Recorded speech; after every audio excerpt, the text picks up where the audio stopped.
Hi there, this is David and welcome to my top 10 most anticipated games of 2022. As of the publishing of this video, we're only 6 months into the year. So we have 6 months left, and there's still tons of games out there that are going to be all hot and bothered. So, without further ado, here are the top 10 games that I am most looking forward to that will all be announced by the end of this year. Number 10. Soul Hackers 2, to be released on August 26th for the Xbox, PlayStation 4, PlayStation 5, and PC. This is the long-awaited sequel to Devil Summoner Soul Hackers, originally released 25 years ago, and the 5th installment of the Devil Summoner series. And now, I'm not the biggest Persona fan ever. It just has too much high school simmy stuff, but I do like the larger SMT series as a whole, especially the ones that focus on battling and exploration, not really teen angst and monster capturing. And this series fits my wish list to a T. The press turn battle system that I love is back with a vengeance, and there's a pretty neat addition where when you strike an enemy's weakness, they'll stick around on the battlefield, and then when the round is over, those weakened demons will then go and attack the rest of them on the field. It looks super sweet. Number 9. Diofield Chronicle, to be released in 2022 for Xbox, PlayStation 4, PlayStation 5, the Nintendo Switch, and the PC.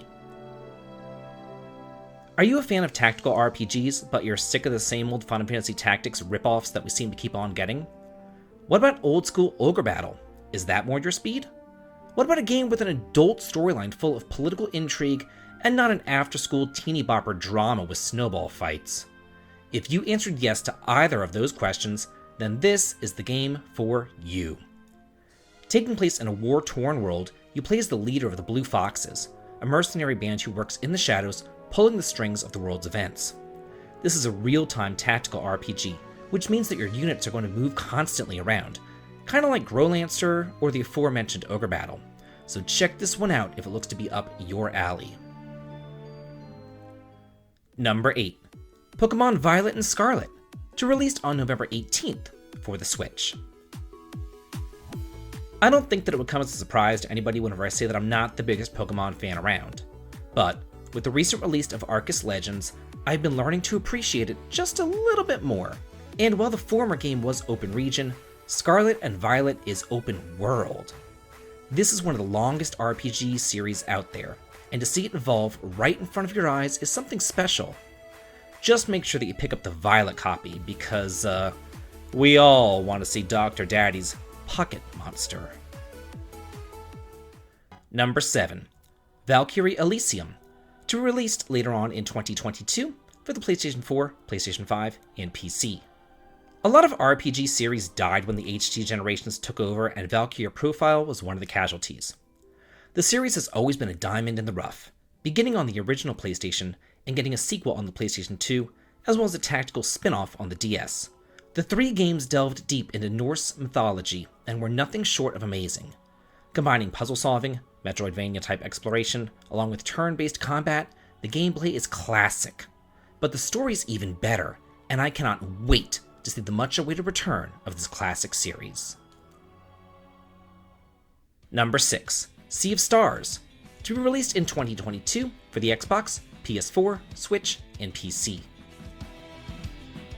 I know that there's a lot of old-school RPG fans here, myself included of course, and Sea of Stars incorporates all the good elements from the greats such as Chrono Trigger, Super Mario RPG, and even Breath of Fire. It's inspired by those classics, but without the irritants of those classics. It has all the modern touches and quality of life improvements that you've come to expect. The developers have stated that there will not be any required grinding, no random encounters, and no transitions to separate battlefields. This is what the indie scene should end up striving to be. Number 5. Piece Odyssey, to be released in 2022 for the Xbox, PS4, PS5, Switch, and the PC. I've never been the biggest fan of anime, but I am a big fan of JRPGs. And while I don't know much about One Piece, I do know that this is shaping up to be something special. Featuring turn-based combat with positioning, kinda like Chrono Trigger, the battle system looks to be inspired by those classics. But that's not all that harkens back to the glory days. Look at these graphics. this is definitely reminiscent of Dragon Quest as well. And, as it should be, it's been designed by the same team that developed Dragon Quest XI. I am well aware that many times games based upon animes do tend to be disappointing cash grabs, but that does not seem to be the case here. This instead looks to be shaping up to be a fun little jaunt with the rubber band man himself. Number 4. Trinity Trigger, to be released in fall of 2022 for the PS4, Switch, and PC. As far as I'm concerned, The Secret of Mana is the definitive action RPG. Whenever I play one, I go back and I compare it to that pivotal game.